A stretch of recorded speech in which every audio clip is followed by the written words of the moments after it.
안녕하세요. 네. 7시에 시작인데 오늘 조금 늦으셔서 저희 이제 시작해 보려고 합니다.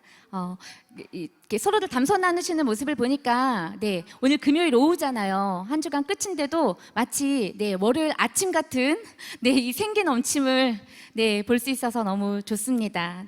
오늘 이 생기 넘침이 마치는 시간까지 이 시간 가운데 가득하시기를 바랍니다. 잠시 기도하고 시작하도록 하겠습니다.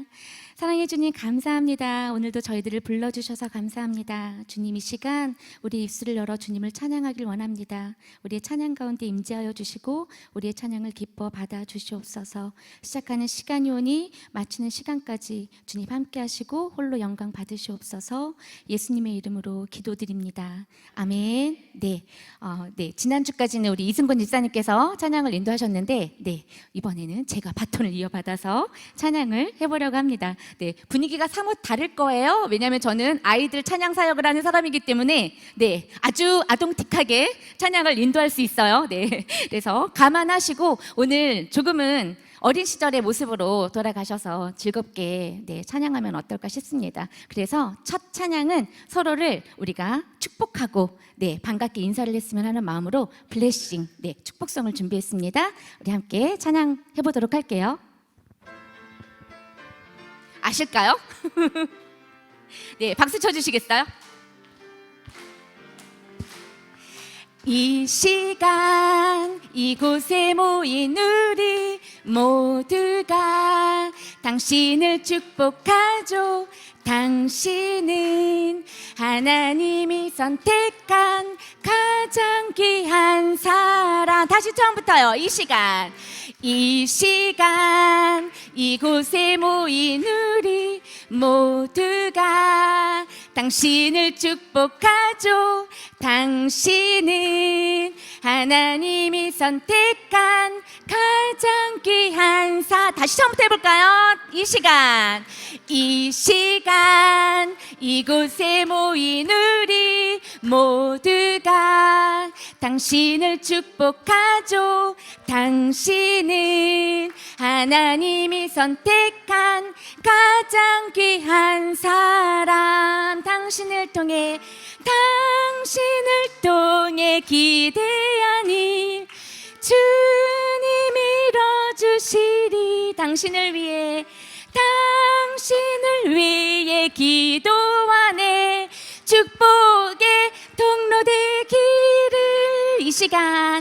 이 시간 이곳에 모인 우리 모두가 당신을 축복하죠. 당신은 하나님이 선택한 가장 귀한 사람. 모르시는 찬양이라 이제 앞에 보시는 거 이해하죠? 그런데 이제는 우리가 누군가를 향한 축복성이잖아요. 바로 옆에 내 짝꿍, 내 반쪽, 또는 괴로우세요, 집사님? 내 반쪽을 향해서 우리 축복하는 마음으로 함께 마음을 담아, 영혼 없이 부르지 마시고요. 마음을 담아, 축복의 마음 가득 담아 우리 이번에 찬양해 보도록 하겠습니다. 주세요. 이 시간 이곳에 모인 우리 모두가 당신을 축복하죠. 당신은 하나님이 선택한 가장 귀한 바라보면서 이 시간 이곳에 모인 우리 모두가 당신을 축복하죠. 당신은 하나님이 선택한 가장 귀한 우리 목사님을 향해서 이 시간 이곳에 모인 우리 모두가 당신을 축복하죠. 당신은 하나님이 선택한 가장 귀한 우리 실장님 향해서 이 시간 이곳에 모인 우리 모두가 당신을 축복하죠.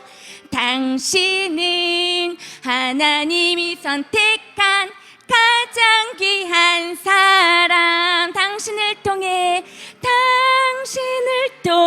기대한 일 이뤄주시리. 당신을 위해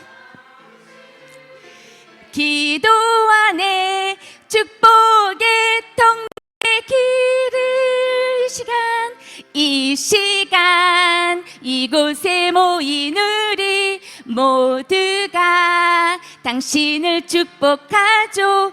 당신은 하나님이 선택한 가장 귀한 사람.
네, 우리가 이렇게 삶 가운데 늘 서로를 축복하고 사랑의 마음을 나눌 수 있는 우리가 되었으면 좋겠습니다. 내 평생 사는 동안 찬양의 고백을 통해서 이 시간 내 입술이 내 영혼이 주님을 송축하기를, 주님을 찬양하기를 원합니다. 함께 찬양하겠습니다. 내 평생 사는 동안 주 찬양하리. 여호와 하나님 내 주를 찬양하리. 주님을 묵상함이 즐겁도다. 내 영혼 주 안에서 참 기쁘리. 내 평생 사는 동안 내 평생 사는 동안 주 찬양하리. 여호와 하나님 내 주를 찬양하리. 주님을 묵상함이 즐겁도다. 내 영혼 주 안에서 참 기쁘리. 내 영혼아 주님을 송축하라. 내 영혼아 주님을 찬양하라. 내 영혼아 주님을 송축하라. 내 영혼아 주님을 찬양 우리 믿음의 고백이 되었으면 좋겠습니다. 내 평생 사는 동안 주 찬양하리. 여호와 하나님 내 주를 찬양하리. 주님을 묵상함이 즐겁도다. 내 영혼 주 안에서 참 기쁘리. 내 영혼아 주님을 송축하라. 내 영혼아 주님을 찬양하라. 내 영혼아 주님을 송축하라. 내 영혼아 주님을 찬양하. 내 영혼아 우리의 목소리로만. 내 영혼아 주님을 송축하라. 내 영혼아 주님을 찬양하라. 내 영혼아 주님을 송축하라. 내 영혼아 주님을 찬양하라. 주님을 송축함이, 주님을 찬양함이 기쁘십니까? 네, 우리의 영이 늘 이렇게 주님을 송축하고 주님을 찬양하기를 원합니다. 다음 찬양은 여정이라는 찬양인데요. 오늘 찬양 왜 이렇게 모르는 것만 하지? 라고 하실 수 있는데, 특별히 이 찬양은 제가 2주 동안 이 생가영 3단계에 개인적 사정으로 나오지 못했을 때 한 지인분이 저에게 보내주셨던 찬양인데요. 이 찬양의 가사가 제 마음에 제 인생의 고백이 되는 것 같아서 너무 가사에 은혜를 받았습니다. 그래서 또 이 여정이라는 제목과 찬양의 가사가 우리 생가영 3단계 인생의 후반부를 준비하고 있는 우리에게 또 마음이 깊은 울림을 주지 않나 싶어서 이 찬양을 함께 부르고 싶어서 준비해봤는데요. 무엇보다 이 찬양 처음 들으실 수 있는 찬양이지만 찬양의 가사 가운데 주님이 주시는 참 위로와 참 은혜를 맛보시길 바랍니다. 여정이라는 찬양 함께 하겠습니다.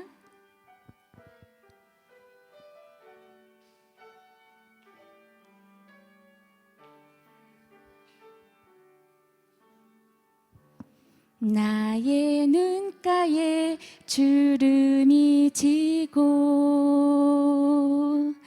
눈물이 많아졌습니다.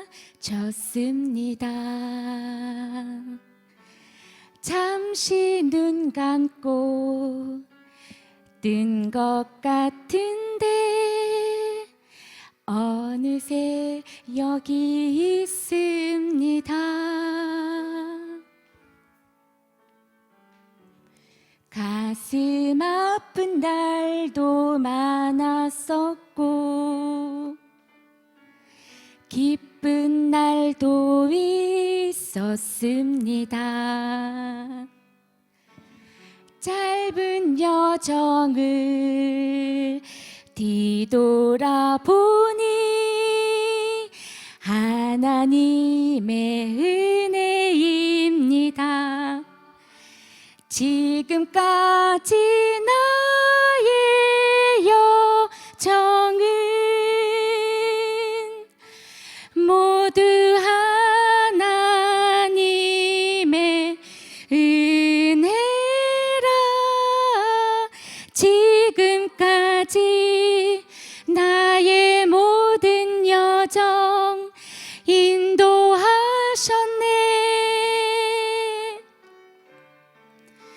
나의 남은 모든 여정을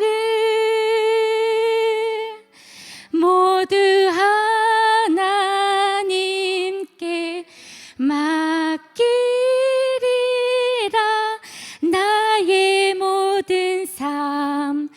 마치는 날까지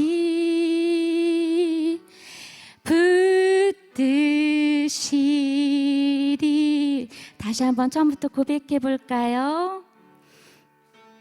눈가에 주름이 지고 눈물이 많아졌습니다.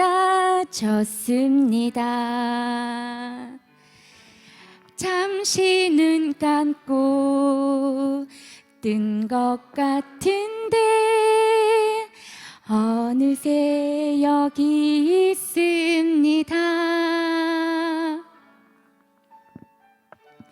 가슴 아픈 날도 많았었고 기쁜 날도 있었습니다. 짧은 여정을 뒤돌아보니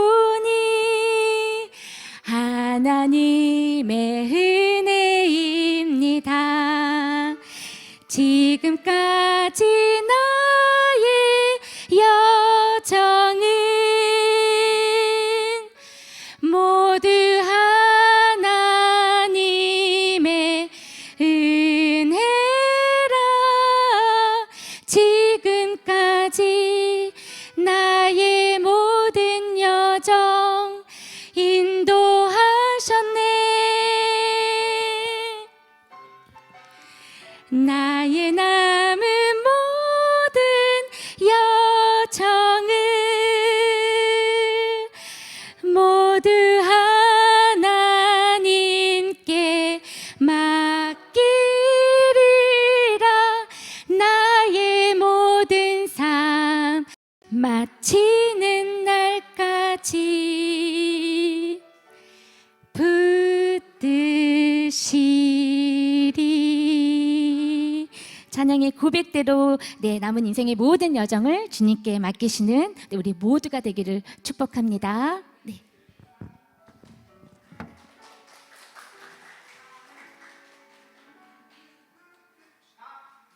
기도하겠습니다. 하나님 은혜를 감사합니다. 저희에게 생가형 3단계 3주차를 허락하시니 감사합니다. 여기까지 여정, 또 우리의 지금까지 삶의 여정을 인도하시니 감사합니다. 그것을 돌아보며 하나님이 일하신 것들을 찾고 있는 시간입니다. 주님, 직접 인도해 주셔서 그곳으로 저희의 손을 잡고 가셔서 보여주셔서 하나님의 은혜를 다시금 경험하는 시간 되게 하여 주시옵소서. 이 모든 말씀을 예수님의 이름으로 기도하옵나이다. 아멘. 오늘 주신 말씀은 갈라디아서 2장 20절입니다. 갈라디아서 2장 20절 함께 한번 읽을까요? 앞에 보시면서 시작. 내가 그리스도와 함께 십자가에 못 박혔나니 그런즉 이제는 내가 산 것이 아니요 오직 내 안에 그리스도께서 사신 것이라. 이제 내가 육체 가운데 사는 것은 나를 사랑하사 나를 위하여 자기 자신을 버리신 하나님의 아들을 믿는 믿음 안에서 사는 것이라. 아멘. 반갑습니다. 벌써 3주 차입니다. 한번 서로 격려하겠습니다. 잘하고 있습니다. 네, 잘하고 있습니다. 어느 지나가는데 어떤 분이 그러더라고요. 목사님, 생가하면 변하지요? 그래서 제가 네 그랬어요. 네. 한번 우리 가위바위보 해볼까요? 옆 사람과 가위바위보. 가위바위보 시작. 가위바위보. 예, 또 가위바위보. 가위바위보. 네, 됐습니다. 왜 했을까요? 이 가위는 모든 걸 이길 수 있나요, 없나요? 네. 주먹 앞엔 다시 져요. 또 이건 어때요? 가위 앞에. 저는 우리 부부가 그거 같아요. 어떤 하나로 끝까지 이기려는 게 부부의 관계가 아니다. 때로는 가위가 이길 때가 있고 또 져주는 것도 있고. 그래서 이것이 순차적으로 양보하고 서로 수용하고 포기하고 받아들일 때 둘이 점점 하나가 되는 거. 그렇다 또 하나는 아니에요. 각자가 이때 하나 되어가는 그런 것들을 만나가지 않나. 그러면서 오늘 갈라디아서 2장 20절에 그리스도 안에서 내가 죽는다라는 이 의미가 뭘까 한 주간 좀 고민을 해봤습니다. 저는 이 지점에서 포기라는 신학의 포기 신학이 있는데요, 내려놓음, 포기라는 단계가 있더라고요. 이 포기는 능동적인 포기가 있고 수동적인 포기가 있습니다. 능동적 포기는 뭡니까? 내가 이 사람과 결혼하기로 결심하면서 의지를 들였기 때문에 내가 해야 되는, 당연히 해야 되는 그런 포기예요. 그런데 우리의 결혼의 관계는 그렇지가 않습니다. 내가 능동적으로 포기했지만 수동적으로 포기해야 할 게 있습니다. 어떤 상황에 의해서 내가 겪는 고통과 어려움으로 인해서 내가 포기해야 되는 거죠. 그래서 우리 인생 가운데 이렇게 때론 내가 능동적으로 포기할 때도 있지만 수동적으로 포기해야 할 때가 있습니다. 그런데 이 수동적으로 포기할 때 한 방법이 있습니다. 바로 그 상황을 수용해야 합니다. 그 고통과 그것이 남편과 아내의 문제가 수용될 때에 포기가 일어납니다. 그런데 포기하고 내려놓을 때 내가 지는 것 같지요? 절대 지지 않더라고요. 십자가가 원리가 이래요. 십자가에서 주님께서 완전히 내려놓으니까 주님께서 최고로 올려주는 거예요. 부부 사이도 그런 것 같아요. 능동적인 포기는 사랑의 관계로 계속 회복해 갈 수 있어요. 아, 내가 결혼하기로 했지, 내가 사랑하기로 결심했지. 그러나 반대로 수동적인 것은 끊임없이 찾아오는 어려움과 고통에 대해서 수용해야 합니다. 제가 설악산에서 3년간 영락교회 수양관과 교회를 목회할 때가 있었습니다. 담임 목회를 3년간 임기제였는데요. 거기 한 60분의 성도님이 있었습니다. 그래서 한 이제 건물을 관리해주는 집사님이 있었는데 제가 부임할 때 성도님들이 와서 되게 무서운 분이에요, 조심하세요, 그러더라고요. 그래서 괜찮다고. 그런데 이제 점점 만나면 갈수록 무섭더라고요. 그 무서운 게 어떤 있어요? 부부가 이제 한 60대 후반이었습니다. 60대 중반이었군요. 계속 그 남편이 술을 먹는 문제에 대해서 굉장히 격한 문제가 있었어요. 근데 많이 드시지 않아요. 살짝 드시는데 술만 먹는다는 그 상도문이라는 그 동네가 그날 난리가 나는 거예요. 하루는 이제 전화가 온 거예요. 목사님, 오늘 내가 죽든 저 사람을 죽이든. 갔더니 그 집사님이 햄머로, 그 집사님 그 전날 술을 드셨나 봐요. 햄머로 그 차 트럭에 유리문을 깨고 있는 거예요.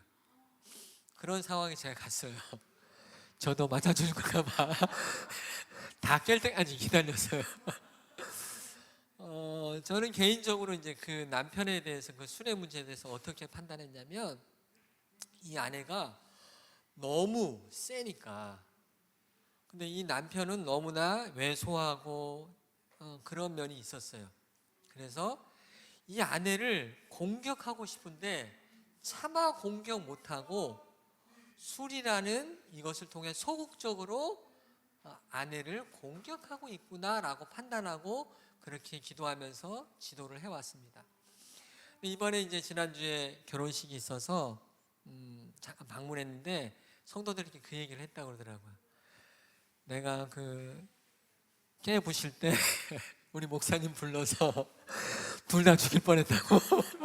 망치로. 그런데 그 남자 집사님이 술 먹는 거를 포기했어요. 어떤 이유인지는 제가 묻진 않았어요. 그날 워낙 결혼식장이어서 알고 싶더라고요. 이제 나중에 물어볼 텐데, 그런데 그 포기가 결정하고 그 이후로 한 번도 하지 않았대요. 그러면서 이 두 부부 사이에 성숙한 사람 누굴까? 포기한 사람을 통해서 자신의 그 포기를 통해서 가정을 회복한 그 남자 집사님이 성숙한 사람이구나. 그렇습니다. 가정에서도 부부 관계에서도 성숙한 사람이 변화를 일으켜요. 당신이 바뀌어야 돼.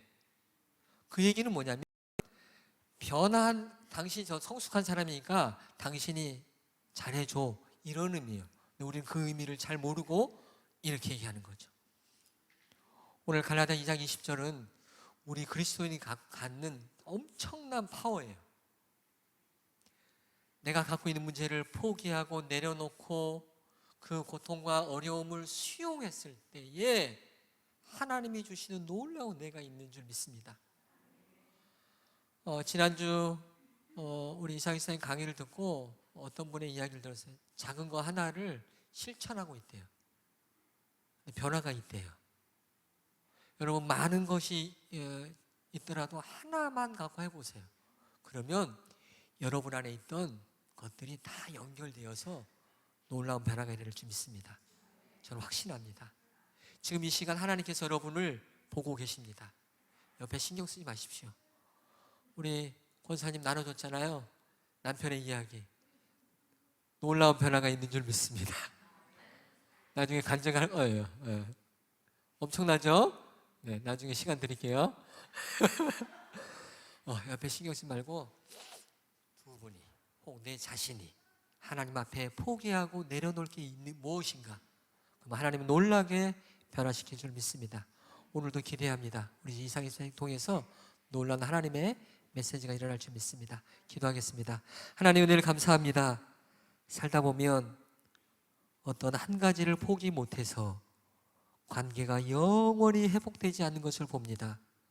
주님, 가위바위보에서 매일 이기려는 우리의 욕망을 내려놓게 하시고 서로 수용하며 포기하며 나갈 때에 하나님께서 주시는 놀라운 아름다운 가정 일어나도록 축복하여 주시옵소서.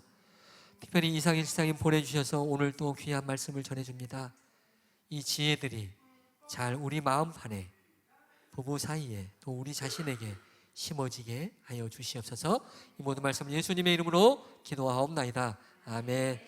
우리 이상일 시장님 박수로 모시겠습니다. 감사합니다, 목사님.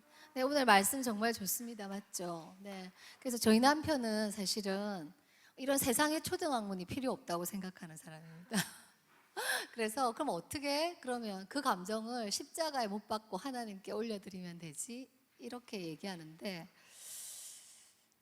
글쎄요. 네. 본인은 그렇게 처리를 실제로 하는 부분도 많은 것 같은데 저는 영적으로 그까지 성장 못한 것도 있고 또 본인의 감정은 그렇게 처리하는 것 같은데 저와의 삶에서 불편함이 여전히 있는 부분들이 있고 그래서 저는 이제 이런 어떤 구체적인 지식에 관심을 갖게 됐는데요. 제가 오늘 너무 놀란 건 제가 팀장님하고 카톡을 했거든요. 근데 뭐라고 주셨냐면 지난주 학생들 피드백 선순환, 의존의 역설, 동반자적 사랑, 서로를 성장시키는 관계, 격려, 칭찬, 관계를 경작해야 헌신, 시간, 의사소통, 감사, 측은지심, 자유와 친밀감, 안전기지, 그다음에 뭐 턴이었는데 그건 약간 오타가 났네요. 관계 이해와 저점 최소화, 서로 신뢰하고 존중하며 서로를 보살피고 보호하기로 계약한 사이, 인정과 칭찬, 공감. 저는 이걸 학생들 피드백을 정확하게 설명을 안 들었기 때문에 어떻게 이해를 했냐면요. 그 강남숙 그 팀장님께서 권사님이시죠. 권사님께서 지난주 강의를 듣고 키워드를 보내신 줄 알았어요. 제가 너무 놀랐잖아요. 오늘 제가 시험 친다고 말씀드린 줄 알고. 제가 오늘 시험 칠 거예요, 권사님. 집에 가서 일주일 동안 공부해 오세요. 이렇게 말씀드린 줄 알고 제가 너무 놀라서 입을 다물 었거든요. 근데 나중에 만나서 그 팀장님과 교제하다 보니까 알게 된 거는 학생들 단체 카톡방이 있나 봐요. 거기서 아마 피드백을 받았는데 이런 자기한테 이게 프로세스된 키워드잖아요. 그래서 강의를 여러분 교회에서 많은 세미나를 들어보셔서 아시겠지만 세미나의 모든 부분이 나를 건드리지 않거든요. 네. 그 중에서 나에게 가장 갈급한 부분, 내가 그때 다룰 준비가 된 부분, 내가 어떨 때는 가장 취약한 부분, 이런 부분들이 들어온단 말이에요. 그래서 저 같은 학교를 섬겨보신 적이 있는지 모르겠는데 대덕한빛교회는 제자학교도 오랫동안 했었잖아요. 그렇죠? 제자학교 강의들 거의 커리가 비슷하죠. 거기 아마 간사로 오랫동안 섬겨보신 간사님들 아실 텐데 같은 강의를 듣는다고 매번 같은 내용이 다뤄지는 게 아니거든요. 자기한테. 그때마다 달라요. 강의가 같은데. 그럼 저는 지유학교를 10년을 섬겼단 말이에요. 그럼 강의를 10년을 들었을 거 아니에요. 그럼 같은 강의 하신 목사님한테 목사님 이거 작년에 왜 얘기 안 하신 거 올해 새로 말씀하신 거 물어보면 이러니까 제가 해마다 강의를 하죠. 해마다 했습니다. 이렇게 말씀하시거든요. 근데 어떤 프로세스 되는 이유는 그게 그분이 다루어질 준비가 돼 있고 그 부분이 갈급하고 이럴 때 그게 탁 건드려지는데 그 건드려지는 거 하나만 여러분 실천하셔도 그거를 물꼬가 탁 터지면서 삶이 변하기 시작하거든요. 목사님 그런 부분을 말씀하신 것 같아요. 자, 그래서 제가 너무 놀랐어요. 제가 교회 강의를 그렇게 많이 다녀본 건 아니지만 교회마다 분위기가 좀 다른데요. 제가 지난번에 강의하다 느낀 거는 너무나 학구적이신 것 같았어요. 네, 너무나 데이터에 열광하시더라고요. 네, 데이터와 개념에 열광하는 교회는 처음입니다. 네, 데이터와 개념에 열광하는 교회 처음이거든요. 예, 저는 데이터와 개념에 열광하는데 저는 다른 사람들이 저 같은 거라는 그 보장이 없으니까 사실은 이런 지식들을 나누기가 교회에서는 사실은 약간 저는 모험이거든요. 그렇잖아요. 여러분 여기 와서 어떤 거 들을 거라고 기대하셨어요? 말씀을 기반으로 한 어떤 얘기 이런 걸 기대하셨을 수 있는데 사실 제 관심이 그게 아니기 때문에 제 관심이 그게 아닌 게 성경의 진리를 믿지 않는다는 이야기가 아니라 성경의 진리가 저는 구체화되지 않으면 제가 잘 적용이 안 되죠. 그래서 하나님 앞에 내려놓는다는 게 과연 구체적으로 어떤 행동을 얘기하는 건지 그게 이런 상황에서는 어떤 행동이고 이런 상황에서는 어떤 행동이고 이게 전 구체화되는 게 훨씬 편하거든요. 그래서 이런 지식에 관심을 이제 갖게 되었던 거죠. 그래서 가서 일주일 동안 강의 준비도 이런저런 생각들이 일주일 동안 나거든요. 사실은 이 강의를 준비하면 이 강의 준비가 한 2시간 하는 거지만 사실은 이 강의 요청을 받았을 때부터 늘 마음속에 있죠. 이 커리를 이렇게 할까 저렇게 할까 이런 생각들을 하면서 이 데이터와 개념에 열광하시는 이분들한테 어떻게 하면 이 구조를 어떻게 바꾸면 좀 더 은혜가 될까 이제 이런 생각들이 들어서 여러 가지로 이제 그 생각들을 했는데 오늘도 그럼 한번 가보겠습니다. 그죠? 그러니까 나를 보셔야 됩니다. 나를 목사님 말씀하신 것처럼 남편을 묵상하시면 안 돼요. 아내를 묵상하셔도 안 돼요. 그래서 치유학교에는 어떤 얘기가 있냐면 우리는 이 세상에서 단 한 사람도 변화시킬 수 없다. 나는 단지 내가 변할 수 있을 뿐이다. 근데 내가 변하면 세상이 변한다. 이게 치유학교의 캐치프레이즈예요. 그래서 남은 절대로 변화시킬 수 없어요. 그래서 그 치유학교 오신 분들 중에 이제 말씀하실 때 소그룹 나눔을 하게 되면 어떨 때 이분이 성장점에 왔다고 저희가 간사들이 서로 생각하냐면 경험적으로 저희가 뭐 어떻게 판단을 하는 게 아니라 경험적으로 이분이 비난을 멈추고 자기 얘기를 할 때 상대를 비난하는 걸 스탑하고 그런데 제가 저희 남편을 비난했을 거 아니에요. 그 수동성에 대해서. 근데 제가 정서적으로 폭발적인 분노가 있고 안전하지 못한 사람이었다는 걸 자각했을 때 그때 제가 더 이상 남편에 대한 비난을 멈추고 나의 정서적으로 편안하지 못한 내 모습 여기에 대해서 얘기하기 시작할 때 그게 이제 하기 시작하는 지점이거든요. 그러니까 나를 보시는 수밖에 사실은 없어요. 그 사람이 어느 정도 받아들이고 어느 정도 프로세스할지는 사실은 그의 몫이기 때문에 어떻게 할 수가 없거든요. 그래서 여러분 거기에 목사님 말씀하신 것처럼 나를 이렇게 중심으로 보시면 되고요. 자, 오늘은 이제 어떤 얘기 지난번에 이거 보여드렸어야 되는 영상인데 그때 코덱인가 하는 프로그램이 안 깔려 있어서 지난번에 얘기가 뭐였어요? 가정은 안전해야 한다. 서로에게 안전기지가 돼야 된다. 우리는 안전기지를 가진 사람만이 도전할 수 있다. 그래서 가정 서로 부부의 역할이 서로에게 안전기지가 되는 역할이라고 말씀드렸죠. 자, 여러분 성인 애착 유형 검사 해보셨나요? 모바일로 간 거 해보셨어요? 네, 해보셨어요? 어떤 유형 나왔어요? 안정형, 불안형, 그 다음에 거부 회피형, 그 다음 그 공포 회피형 이렇게 4가지 유형으로 나오죠. 자, 그게 이제 성인의 애착 유형을 검사하는 건데 이 실험은 어떤 실험이냐면요. 그 해리 할러가 1958년에 모성과 사랑의 본질에 관심을 갖고 인간과 가장 유사한 그 DNA를 갖고 있다고 알려진 붉은 털 원숭이를 대상으로 모성의 본질이 뭔지 연구한 거거든요. 한번 보실게요. 맘마, 천천히 맘마. 그렇지? 그렇다면 애착을 형성하는 데 있어 가장 중요한 것은 무엇인가? 과거엔 아기의 배고픈 욕구를 만족시켜주는 수유나 음식물이 가까운 정서적 유대를 형성하는 중요한 요인으로 생각했다.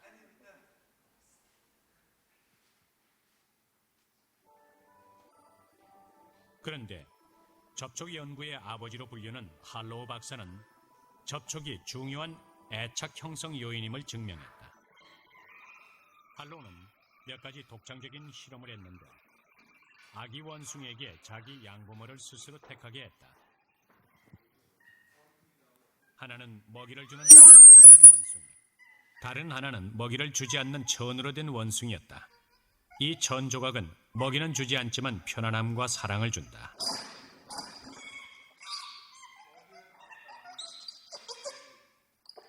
이 새끼 원숭이는 일단 우유를 먹기 위해 철사 원숭이에게 달려간다. 하지만 젖을 먹고 나자 재빨리 천 원숭이에게로 옮겨간다. 그리고 18시간 동안 여기에만 계속 붙어있다. 새끼 원숭이는 음식물보다는 부드러운 접촉과 보살핌을 택한 것이다.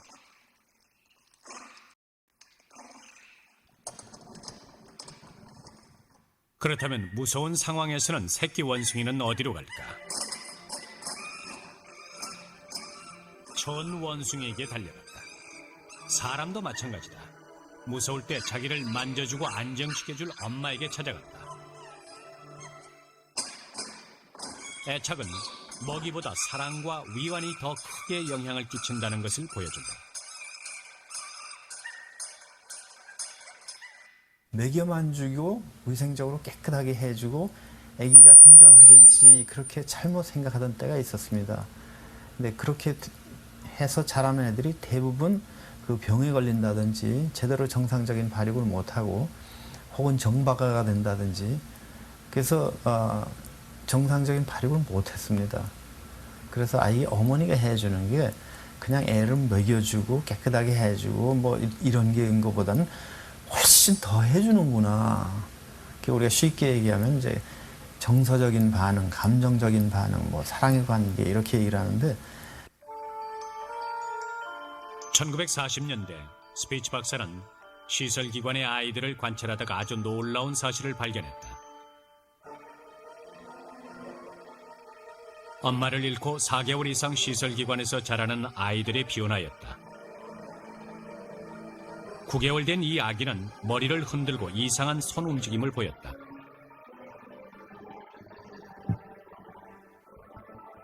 (15개월) 된 아기는 제대로 자라지 못해 크기가 3개월짜리만 했다. 음식이나 위생 등 다른 환경은 좋았지만 엄마의 부재가 문제였다.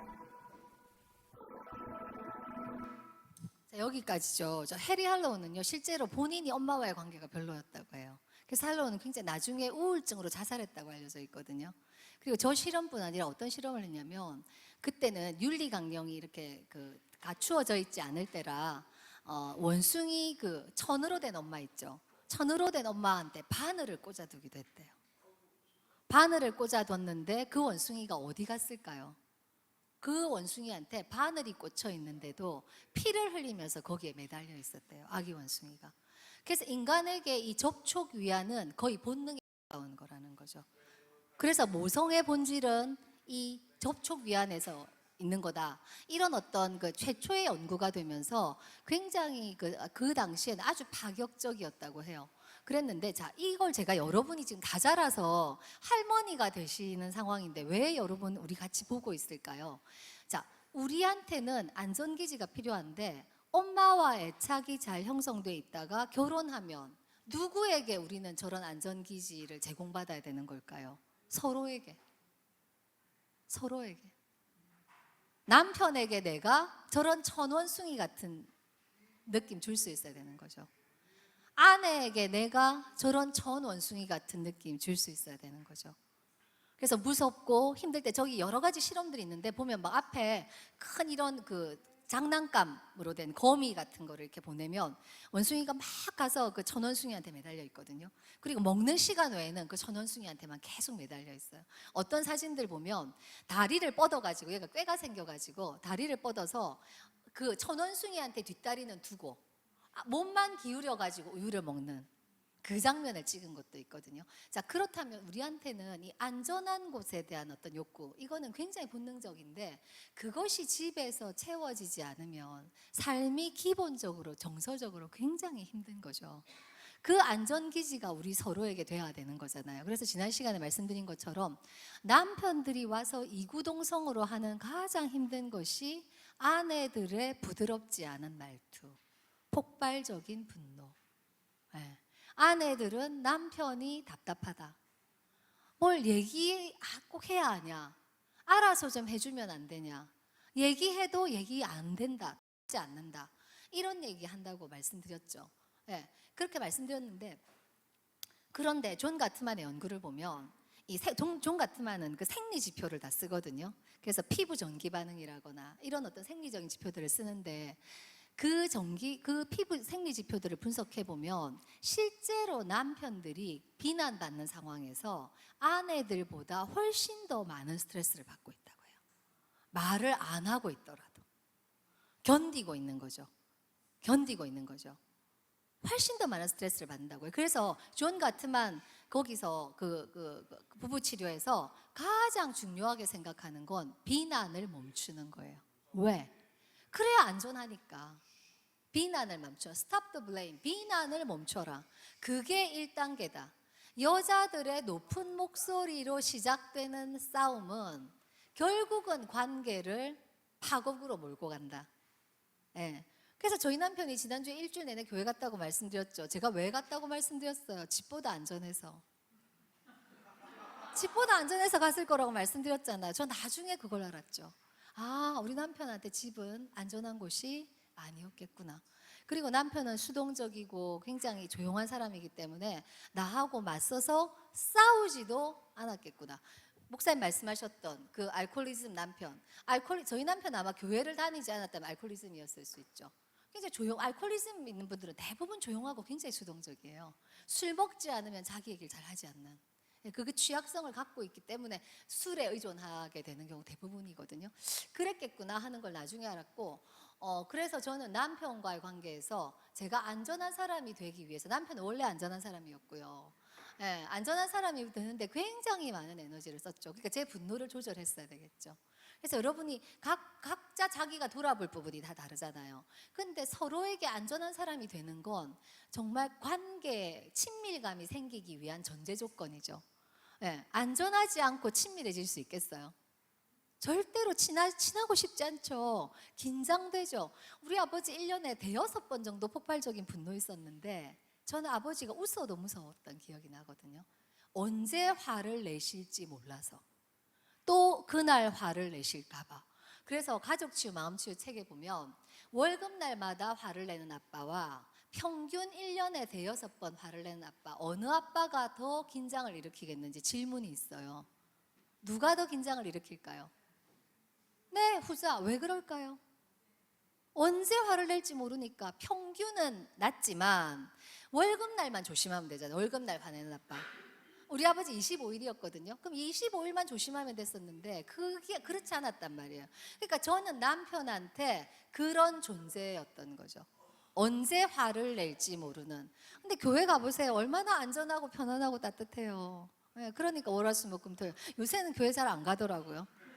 네, 요새는 교회 잘 안 가요. 그래서 왜 잘 안 가는지 모르겠어요. 네, 잘 안 가더라고요. 네.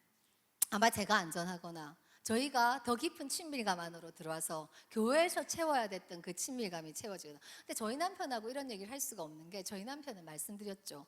복음이면 된다고 믿는 사람이기 때문에 세상의 초등학문에 관심이 없어서 이런 문제들에 관한 분석적인 대화를 재밌게 할 수가 없어요.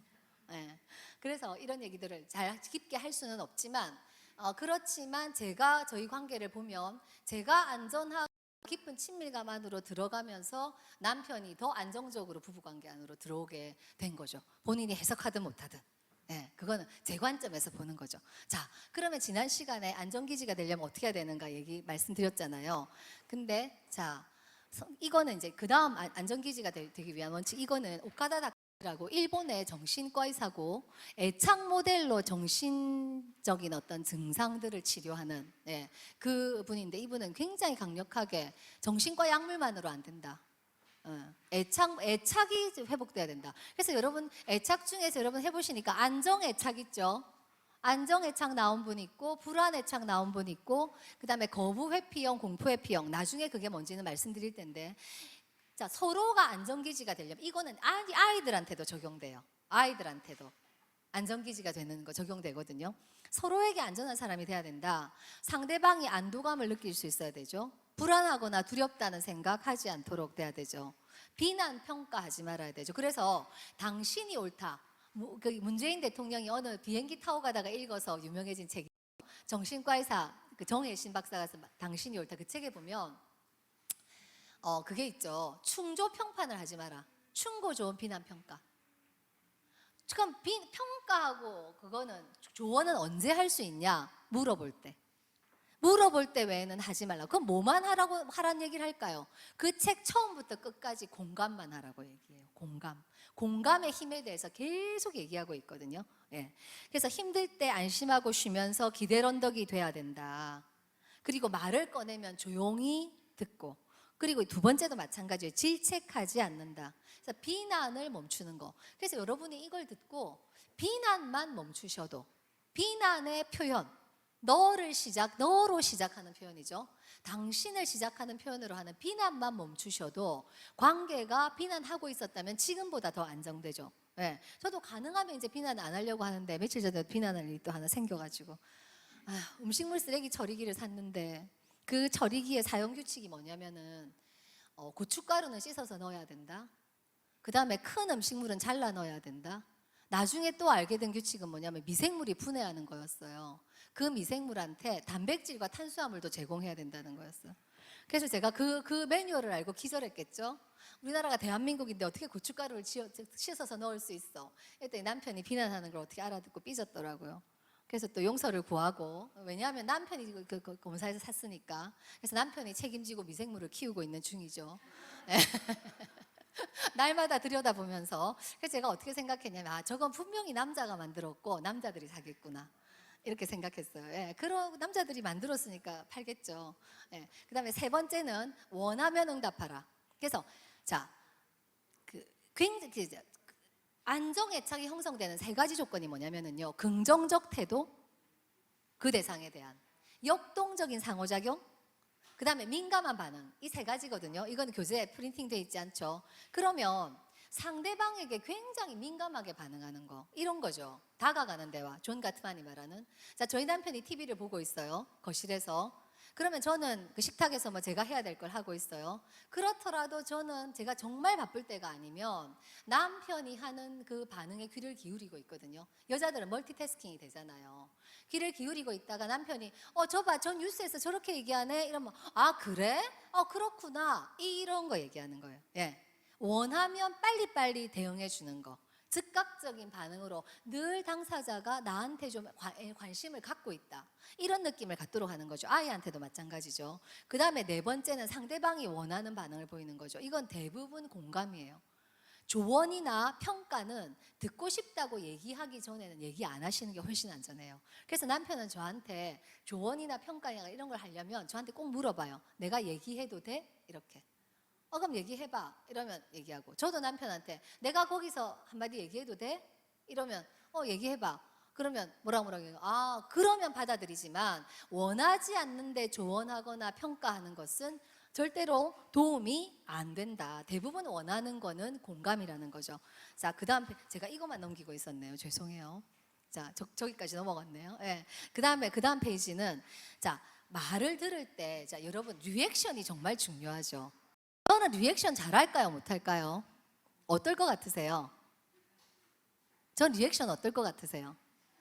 잘할 것 같죠? 어떻게 아셨어요? 그쵸? 그러니까 저희 남편은 저한테 얘기하는 거 좋아해요. 리액션 잘하니까. 그러니까 우리 아이는 이렇게 얘기해요. 엄마는 서울에 있었으면 방청객으로 계속 알바했어도 될 것 같아. 엄마 리액션 진짜 짱이거든? 이렇게 얘기한단 말이죠. 근데 저희 남편 제가 하는 만큼 리액션 할까요? 안 할까요? 안 해요. 근데 본인 리액션 안 하는 거 알까요? 모를까요? 몰라요. 왜 모를까요? 제가 하니까 자기도 그렇게 듣고 있다고 생각하는 것 같아요. 그래서 이 리액션도 굉장히 중요하거든요. 이거를 하루 종일 할 수는 없고 집중적으로 친밀한 시간을 보낼 때 하시면 되는 거죠. 집중적으로 친밀한 시간을 보낼 때 추임새를 넣는 거죠. 그 다음에 상대방의 말을 따라하거나 상대방이 한 말을 요약하는 것도 굉장히 큰 경청의 기술이에요. 아, 네가 이렇고 이래서 힘들었다는 거구나. 또는 그래서 당신이 힘들었겠네. 우리 남편 정말 힘들었겠다. 말할 때 그냥 얘기하는 것보다 서머리에서 한번 돌려주는 거. 그 다음에 좀 더 적극적으로 대화를 듣고 있다는 의미로 왜라고 질문할 수도 있죠. 그죠? 예. 최악이야. 더 이상 회사 가기 싫어. 뭐 아무것도 못할 것 같아. 저희 남편은 맨날 그 프로젝트 따는 거 얘기하죠. 그러면 제가 거기에 대해서 이제 들은 얘기도 많으니까 이것저것 적극적으로 물어볼 수 있죠. 그죠? 자, 그 다음에 여섯 번째, 원하지 않을 때는 조언하지 않는다. 이것도 굉장히 중요해요. 원하지 않을 때는 조언하지 않는다. 누군가의 안전기지가 되기 위해서 반드시 지켜야 되는 게 이거예요. 특별히 이중관계 있는 분들이 보니까 여기서 많이 틀어져요. 일도 같이 하고 부부인 분들, 일을 알잖아요. 거기다 여자들이 대부분 꼼꼼하죠. 그러니까 일이 보이니까 조언하죠. 남편이 원하지 않는데. 그러면 한 분 상담실에 와서 뭐라고 말씀하시냐면 저희 아내 정말 똑똑하고 일도 야무지게 해요. 근데 그 표정이 어떠냐면 그럼 뭐 똑똑하니까 뭐 혼자 살든지 이런 느낌으로 말해요. 그 왜 그렇게 얘기하겠어요? 그 조언을 하면서 굉장히 비난 섞인 조언들을 들은 거죠. 그러니까 마음이 이미 상해 계시는 게 느껴지거든요. 진짜 이중관계에 있는 부부가 그냥 부부로만 사는 것보다 정말 힘든 것 같아요. 진짜. 왜냐하면 일에서의 그 감정이 부부관계로 전이되기 때문에 부부가 정말 그 약속해서 일에서의 일어난 사건과 감정과 부부관계의 감정을 분리하지 않는다면 진짜 힘드실 것 같아요. 그 부분 잘 분리하셔야 돼요. 아이들도 마찬가지예요. 모든 상황에서 이중관계는 상처받지 않을 수가 없거든요. 예. 자, 원하지 않을 때는 조언하시지 않는 거. 근데 보세요. 뭐라고 돼 있어요? 자신을 좋은 부모, 헌신적인 지원자라고 생각하는 사람일수록 이 원칙을 어기고 어떻게 할까요? 자기 알고 있는 거 다 얘기하죠. 상대가 들을 준비가 돼 있든 없든 간에 그렇게 얘기하는 거죠. 그러니까 정말 힘들죠. 안전하지 않죠. 아이들은 이렇게 하면 점점 어떻게 되죠? 말문을 닫아요. 얘기하지 않아요. 아이들을 가만히 관찰해 보시면 부모가 안전하지 않고 듣고 평가하고 조언하고 비난하면 점점 말수가 줄어요. 아이들이 말을 하게 하려면 진짜 판단 없이 듣는다고 아이들이 느낄 수 있어야 되고 서로 부부도 마찬가지라는 거죠. 그 다음에 7번째는 변명하지 않는다. 자, 변명하지 않는다인데, 자, 원하지 않을 때 자꾸만 상대방이 뭔가 원하는 걸 다 챙겨주는 걸 받는 경험을 하면 고맙지 않고 여기 뭐라고 돼 있어요? 혐오감과 반발을 불러일으키고 그런 사람한테는 마음을 열고 싶어 하지 않는데요. 근데 부부 간에도 이런 경우들이 꽤 많죠. 그래서 저희 남편은 그 엄마들, 여러분은 부부 간에 옷은 어떻게 하세요? 남편 옷은 어떻게 하세요? 남편 옷은 남편들이 코디해세요? 아니면 아내들이 관여하시나요?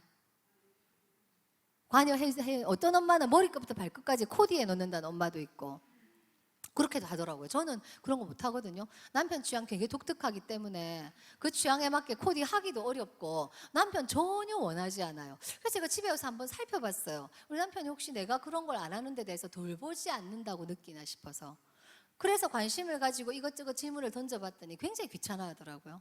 그건 굉장히 확실한 자기 영역이라고 생각하는 것 같고 자기가 통제하기를 원하는 것 같고 저는 그냥 보고 오늘 뭐 멋지네, 뭐 오늘 그 잘 어울려 이런 칭찬은 좋아하지만 거기에 관여하고 내가 옷을 사오 그런 거는 굉장히 그 본인이 별로 좋아하지 않는, 자기가 자기 스타일에 맞게 하겠다 이렇게 얘기를 하거든요. 그러니까 원하지 않을 때 상대방한테 뭐 상대방이 원하지 않는데 내가 원하는 걸 하는 거. 근데 행동적으로 헌신적인 분들이 이런 분들 많은 것 같아요.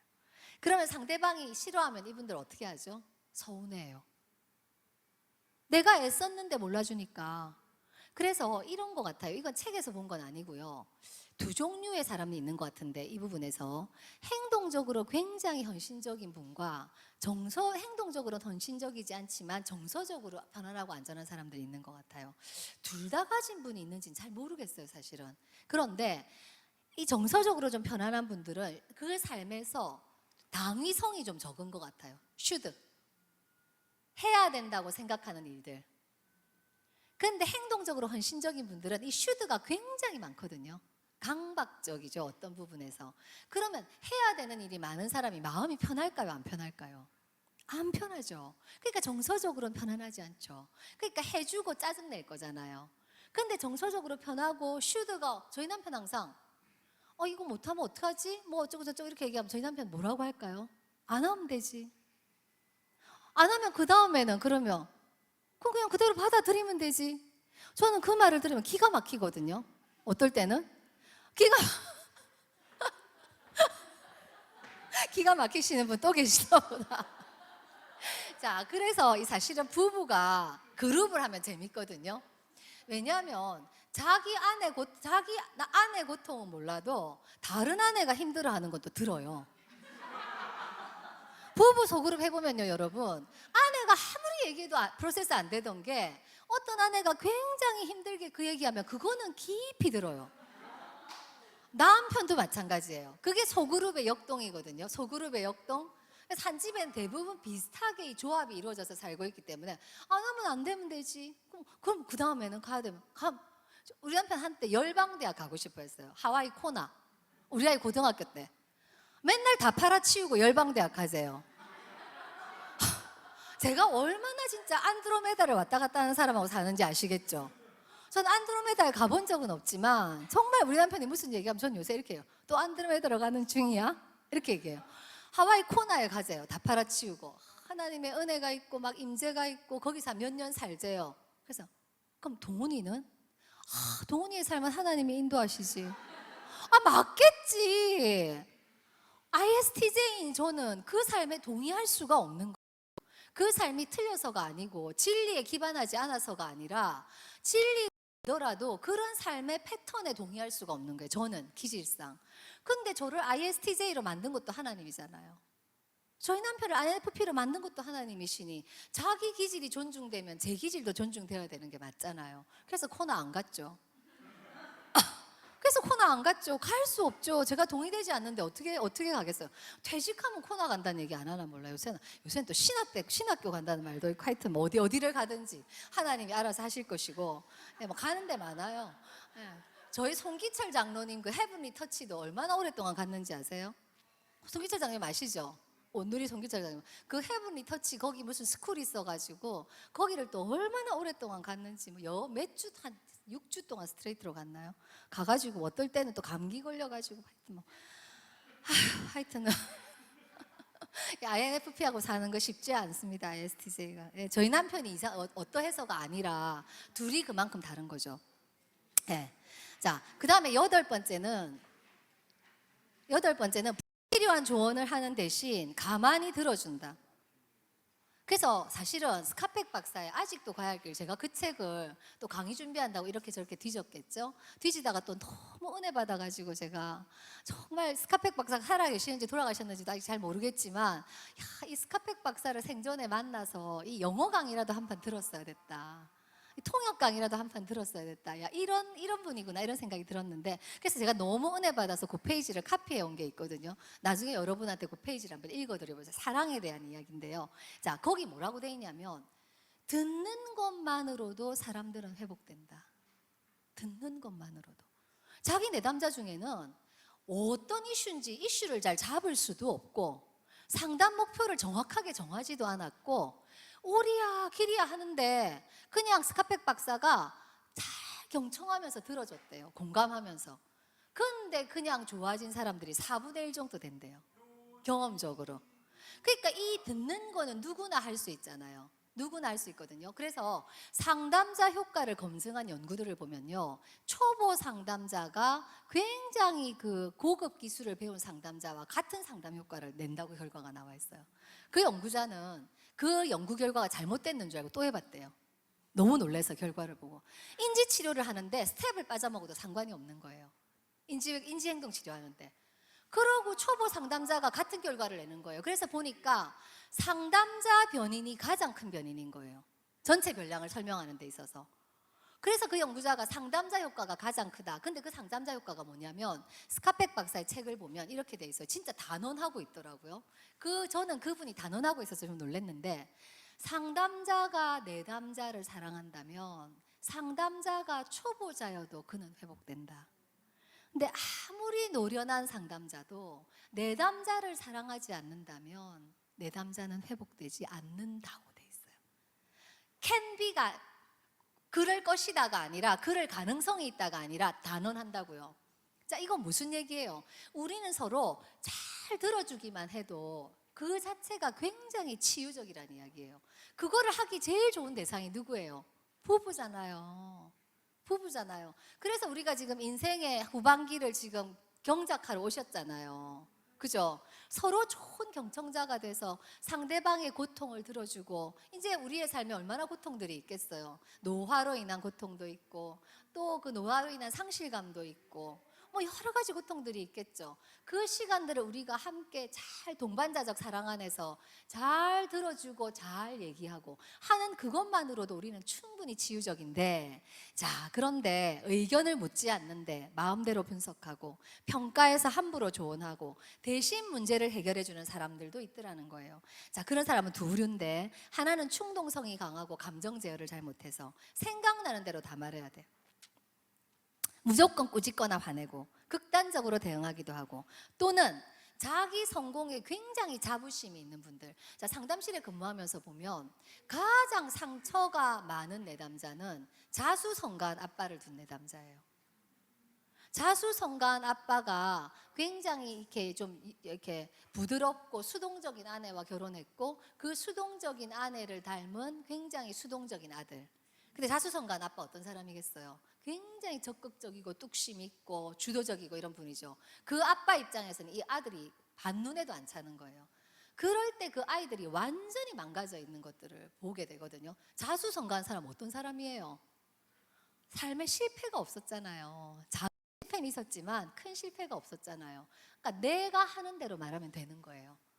자, 이 자기 삶에 성공한 경험이 있던 사람이 다른 사람 삶에 끼어들어서 조언할 때, 원하지도 않는데 조언할 때 상대는 오히려 상처받는다는 거예요. 내 방식대로 해라 라고 얘기하는 거죠. 그렇죠? 그래서 이것들을 다 스탑하고, 그래서 지난번에 말씀드렸죠. 가트만 박사는 뭐라고 얘기한다고요? 옳은 말이 필요 없는 유일한 관계가 있다면 그건 부부 관계다. 부부 사이에는 옳은 말이 필요가 없다.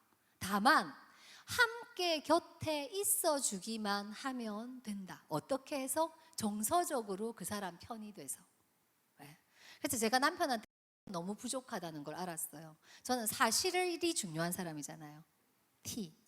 그러니까 요새 젊은 애들이 말하는 팩트 폭격을 잘 하겠죠. 그래서 우리 아이가 연애를 하는데, 롱디를 하는데 전화 하루 2시간씩 하거든요.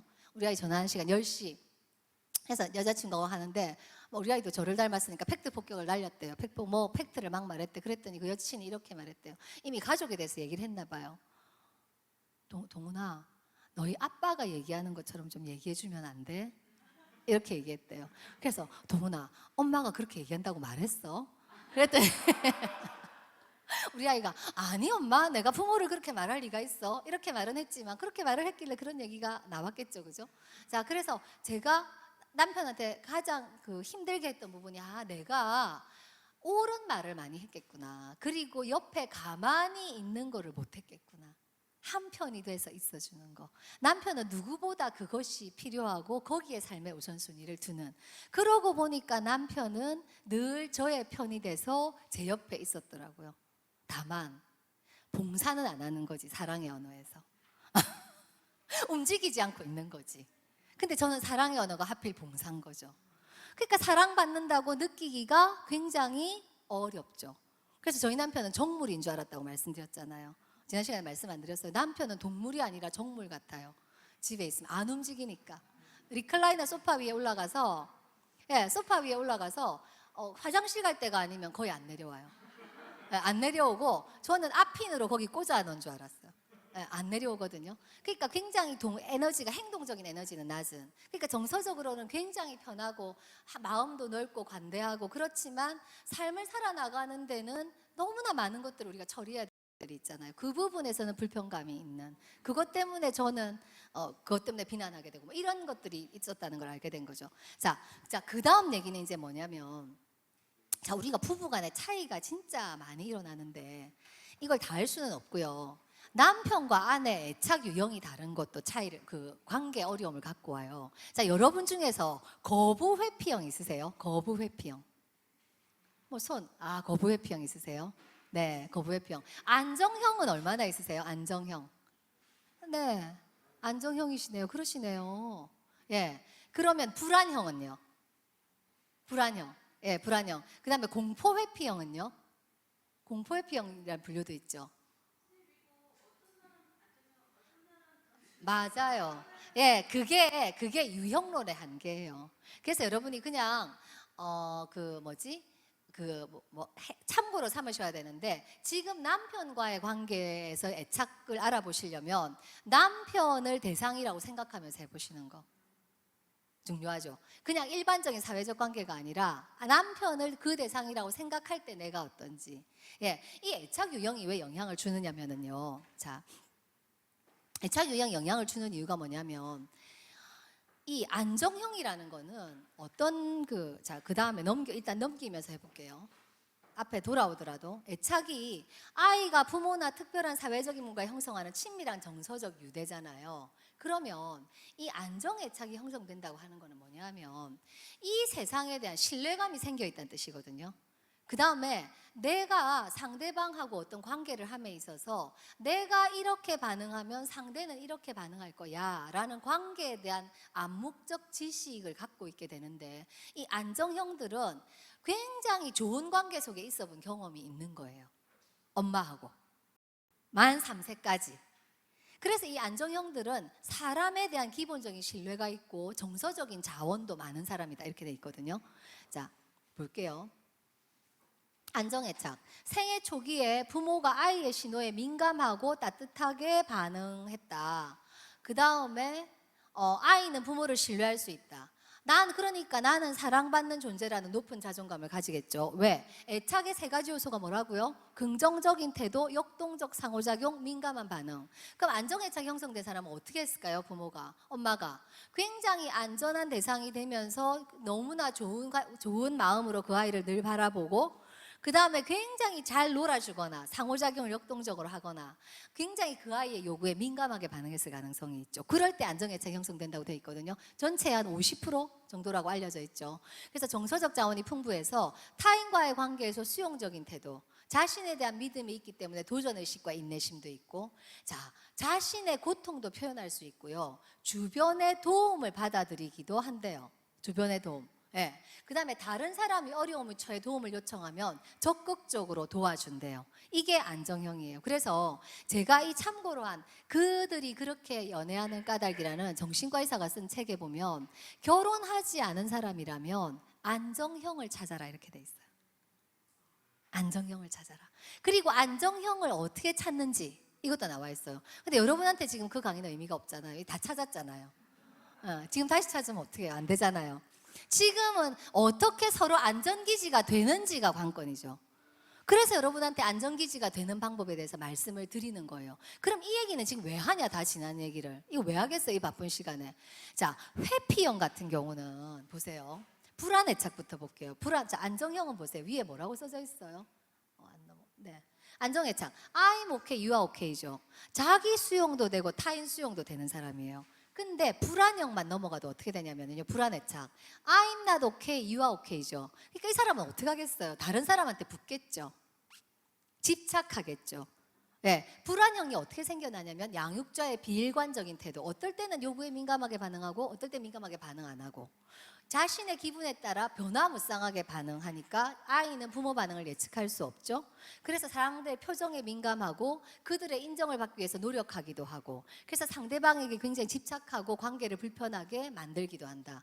그래서 겉으로는 밝고 명랑해 보이지만 우울하고 불안 그리고 의존 성향이 있는 경우들도 있다. 이렇게 돼 있거든요. 자, 이 불안형들은 굉장히 사람한테 달려드는 거죠.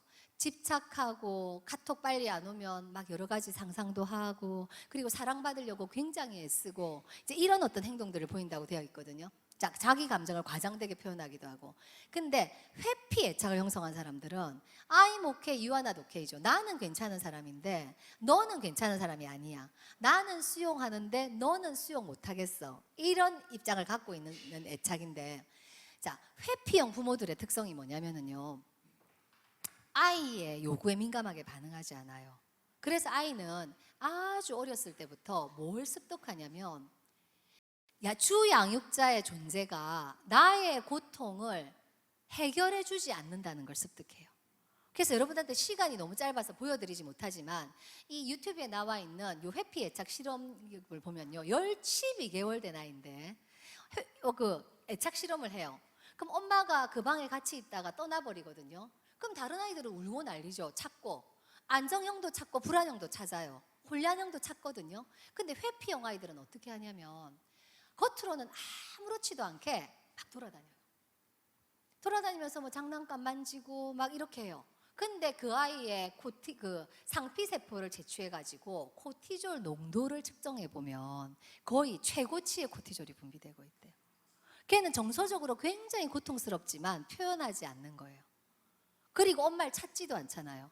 거기에 대한 애착 이론가들의 해석은 뭐냐 하면 얘는 이미 12개월의 양육기간 동안 자기의 주 양육자가 자기의 정서적인 고통을 경감시켜 줄 수 없다는 걸 경험적으로 학습했다는 거예요.